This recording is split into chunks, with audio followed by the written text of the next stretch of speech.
Mutton white biryani அடி தூளா இருக்குங்க. செய்யறது சிம்பிள், ஆனா ரொம்ப ஃபிளேவர்ஃபுல்லா இருக்கும். அப்படியே இது எந்த ஊர் ஸ்பெஷல்னு நீங்களே சொல்லிடுங்க. ஏன்னா நான் ஒண்ணு சொன்னா எல்லா ஊர்ல இருந்தும் ஆளுங்க கிளம்பி வந்துடுறீங்க. எதுக்கு பஞ்சாயத்து? ரெசிபிக்கு போவோமா? 2 கப் சீரக சம்பா அரிசி கழுவி 1/2 மணி நேரம் ஊற வச்சிருங்க. இதுக்கு ஒரு மசாலா அரைச்சுக்கலாம். மிக்ஸி ஜார் எடுத்துக்கோங்க. 15 சின்ன வெங்காயம், 8 பல் பூண்டு, 3 இன்ச் இஞ்சி, 3 பச்சை மிளகாய், 10 பாதாம், 1 பட்டை, 1 கல்பாசி, 3 கிராம்பு, 3 ஏலக்காய், 1 டீஸ்பூன் சோம்பு, 1 டேபிள் ஸ்பூன் உப்பு, 2 டீஸ்பூன் தயிரை நல்லா அரைச்சு வச்சுக்கோங்க.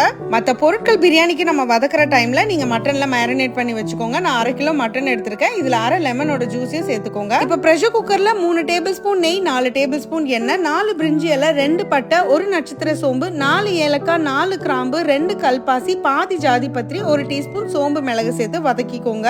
இப்ப இதுல 1 வெங்காயம், 3 பச்சை மிளகாய் சேர்த்து கலர் மாற அளவுக்கு வதக்கிட்டு மேரினேட் பண்ணி வச்சிருக்கிற மட்டனை உள்ள சேர்த்துக்கோங்க. இது கூட ஒரு கை புதினா கொத்தமல்லி சேர்த்து ஒரு 10 நிமிஷம் நல்லா வதக்கிக்கோங்க. 1 கப் அரிசிக்கு 1.25 கப் தண்ணி ஊத்திக்கிட்டீங்கன்னா பெர்ஃபெக்ட்டா இருக்கும். நான் 2 கப் அரிசி எடுத்திருக்கேன். சோ நான் 2.5 கப் தண்ணி ஊத்திக்கிறேன். உப்பு செக் பண்ணிட்டு ஒரு 3 விசிலுக்கு வேக வச்சு எடுத்துட்டு நம்ம வடிகட்டி வச்சிருக்கிற அரிசியை உள்ள சேர்த்து ஒரு 2 விசிலுக்கு திருப்பி வேக வச்சுக்கோங்க. 2 விசில் வந்ததும் 5 நிமிஷம் சிம்ல வச்சுட்டு ஸ்டவ் ஆஃப் பண்ணிடுங்க. மறுபடியும் ஒரு 5 நிமிஷம் ரெஸ்ட் கொடுத்து ஓபன் பண்ணீங்கன்னா சாதம் நல்லா பொல பொலன்னு வெந்திருக்கும். அதே மாதிரி கறியும் நல்லா பஞ்சு பஞ்சா வெந்து வந்திருக்கும். சோ யாரெல்லாம் இந்த ஒயிட் மட்டன் பிரியாணி ட்ரை பண்ண போறீங்க கமெண்ட்ஸ்ல சொல்லுங்க. எப்படி